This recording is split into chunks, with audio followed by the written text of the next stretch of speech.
Assalamualaikum warahmatullahi wabarakatuh. Saya akan melanjutkan menjelaskan mengenai pemanfaatan metode dual simplex. Kali ini untuk kasus di mana terdapat perubahan ruas kanan, koefisien di ruas kanan atau pada vektor B kecil. Jadi untuk saya ingatkan, ketika kalian menghadapi notasi matriks ya untuk penentuan solusi optimal suatu LP, perubahan ruas kanan itu efeknya ada pada ruas kanan di kendala dan pada Z tablo optimal ya. Jadi di analisis sensitivitas kita sudah belajar hal itu. Untuk ruas kanan kendala bunyinya B inverse B kecil, untuk Z pada tablo optimal berbunyi CBV B inverse B kecil. Nah, sebelum menerapkan konsep dual simplex, kalian harus menurunkan dulu atau membentuk dulu dua besaran ini. Nanti unsur delta ada di situ ya perubahannya, dan setelah delta diketahui besarnya berapa, kita pastikan apakah memang harus dilakukan analisis lanjutan dengan dual simplex atau tidak. Sama seperti ketika saya memperkenalkan kendala baru ya di materi sebelumnya. Belum tentu kita harus menggunakan dual simplex. Nanti apabila memang perubahan itu sampai menghasilkan ruas kanan yang minus, baru kita lanjutkan dengan dual simplex. Nah, ini nanti ya perubahannya kan pada salah satu elemen B kecil. Nanti cek apakah perubahan itu sampai membuat negatif ruas kanannya. Ini contoh yang angka-angka yang ada di kasus Dakota, di mana B2 kita misalkan saya misalkan yang mengalami perubahan itu B2. B2 sama dengan 20 berubah menjadi 20 plus delta. Nah, di situ kalian lihat ya, B inverse sudah ada, CBV B inverse sudah dihitungkan, yang berubah vektor B di mana 20-nya ada unsur tambahan delta. Sesuai teori yang tadi, ya perubahannya ada di ruas kanan kendala, B inverse B. Masukkan atau gunakan B yang apa ini namanya, memuat unsur delta. Jadi ketika kamu melakukan perhitungan dengan unsur delta ini, sebetulnya mudah ya. 2482 ini adalah hasil perkalian matriks B inverse dan B kecil ketika B kecilnya tidak ada unsur delta. Nah, karena posisi delta ini ada di baris 2, maka delta ini dikalikan dengan semua koefisien yang ada di kolom kedua matriks B inverse. 2, 2, min setengah. Ketika posisi delta ada di bawah, ya nanti pengalinya adalah yang kolom 3.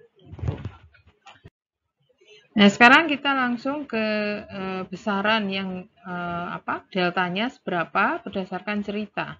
Jadi di sini diceritakan, misalkan finishing hour tadi bertambah menjadi 30 jam, yang kalau dicek dari struktur aslinya B2 sebelumnya 20 menjadi 30, berarti delta 10. Nah, delta 10 ini kalian inputkan ke besaran B inverse B yang tadi sudah kita hitung, ya, yang sudah memuat unsur delta dengan substitusi angka 10 di sini. Jadi 24 ditambah 20, 8 ditambah 20, 2 dikurangi 5. Ya, hasilnya kelihatan di sini ada salah satu yang negatif. Ya, negatif inilah nanti sebagai indikasi bahwa tablo terakhir kita itu suboptimal, bukan lagi tablo yang optimal. Masih perlu perbaikan lagi. Karena kan syaratnya solusi visible itu kalau ruas kanan tidak ada yang negatif. Ruas kanan harus non negatif. Itu ada ruas kanan yang negatif, ya harus kita perbaiki. Sekarang apa efeknya pada baris 0? Ya, saya inputkan besaran delta pada hitungan CBVB inverse. Kalau kamu cek lagi CBVB inverse ini di depan bunyinya 0, 10, 10 ya, kalau nggak salah. Ya, 0, 10, 10. Kemudian kalikan dengan B yang di sininya ada plus delta. Hasilnya adalah 280 plus 10 delta. Ya, di B1, B2, B2, B3. Kemudian ketika saya inputkan atau substitusikan delta sama dengan 10, hasilnya adalah 380. Ya, jadi di situ kalau sudah cukup bekal kita untuk melihat tableau terakhir. Jadi setelah perubahan finishing hour, tableau setelah update bentuknya seperti ini. Ada perubahan pada ruas kanan keseluruhan mulai baris 0 sampai baris kendala. Yang baris 0 380, yang di bawah ini ada salah satu yang minus. Nah, disinilah nanti peran dual simplex dalam memperbaiki solusi ini. Karena jelas X1 sama dengan min 3 ketika kita baca dari baris 3, X1 sama dengan min 3 itu bukan solusi yang visible. Nah, bagaimana mencarinya? Terapkan iterasi atau konsep langkah-langkah dual simplex yang tadi. Pertanyakan, apakah ruas kanan setiap kendala lebih besar sama dengan 0? Tidak. Lanjut langkah berikutnya. Pilih baris pivot yang paling negatif. Nah, karena yang negatif hanya satu, saya tuliskan di sini, baris pivotnya ketemu baris 3. Dari baris 3 cek, apakah di seluruhnya ini ada koefisien yang negatif? Ada di S2. Ya. Karena cuma satu, sebetulnya tidak perlu dilakukan rasio tes. Kalau lebih dari satu, baru rasio tes. Rasio tesnya nanti antara koefisien baris 0 dengan koefisien baris pivot pakai harga mutlaknya. Nah, kebetulan di contoh ini kan cuma satu, jadi tidak perlu rasio tes. Pasti S2 ini nanti yang menggantikan X1. Di BV X1 ini akan keluar digantikan oleh S2. Bagaimana? Lakukan operasi baris yang membuat kolom ini berubah menjadi 0001. Operasi baris yang harus kalian lakukan tidak saya detailkan satu persatu. Bisa kalian coba sendiri bagaimana merubah yang tadinya seperti ini, S2 ya, yang tadinya begini menjadi 00001 keseluruhan ya, sehingga memindah BV yang tadinya X1 di tableau 2 menjadi S2 sama dengan 6 di tableau 3. Nah, di sini saya bisa simpulkan ini tableau optimal karena ruas kanan tidak ada lagi yang negatif. Sudah selesai dari konsep dual simplex. Kalau ditanya apakah baris ruas kanan ada yang minus, tidak ada, selesai. Nah, bisa dibaca solusinya dari sini. Z income optimalnya di situ 320 dengan S1 sama dengan 32, sisa kayu. X3 produksi apa nih? Produksi kursi 16 ya. S2 sisa finishing hour di sini 6 jam ya. Jadi dengan tambahan tadi malah fokusnya pada memproduksi satu produk dengan sisa yang jauh lebih banyak ya, karena ya yang bertambah jam finishing, kayunya tetap gandengannya kan jam carpentry. Nah, di situ tetap nggak bisa untuk dipakai untuk merubah komposisi yang lainnya, ya, untuk memproduksi yang lainnya. Tapi Z-nya meningkat. Oke, sekarang dual simplex yang dimanfaatkan pada penyelesaian masalah normal minimize. Ingat, masalah minimize itu ada dua tipe. Yang pernah saya berikan penjelasannya di sebelum UTS, itu masalah minimize yang mempunyai kendala campuran. Ada yang lebih besar, ada yang sama dengan, ada yang kurang dari, yang mengharuskan kalian menggunakan metode Big M. Nah, jadi di sini kendala yang kita hadapi di contoh ini semuanya lebih besar sama dengan, yang membuat metode kasus ini adalah minimize yang normal.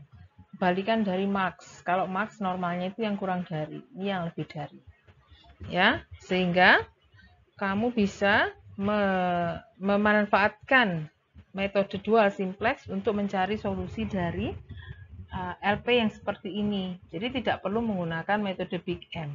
Kemarin masalahnya jika saya menambahkan, misalkan ya, saya tuliskan begini, untuk bentuk standar, ini kan ditambahkan, dikurangi dengan E1 supaya sama dengan 4. Yang baris 2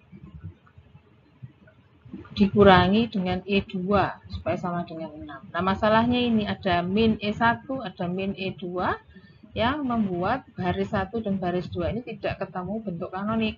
Bentuk kanoniknya negatif, harusnya kan plus 1. Itu masalahnya kan waktu di Big M ini diselesaikan dengan menambah variabel dummy. Ditambah variabel dummy gitu. Nah, sekarang nggak harus penambahan dengan variabel dummy, karena kita bisa mengakalinya dengan perkalian minus. Perkalian minus di sini maksudnya, lihat ya, ini bentuk standar yang tadi saya tuliskan di sini. Perkalian negatif nanti akan membuat E1 dan E2-nya jadi bertanda plus. Perkara yang X dan ruas kanan nggak masalah, apalagi ruas kanannya negatif itu justru menjadi materi awal yang akan dijadikan tahapan penentuan baris ya, yang negatif justru di dual simplex. Jadi pada dual simplex justru kita mencari ruas kanan yang negatif.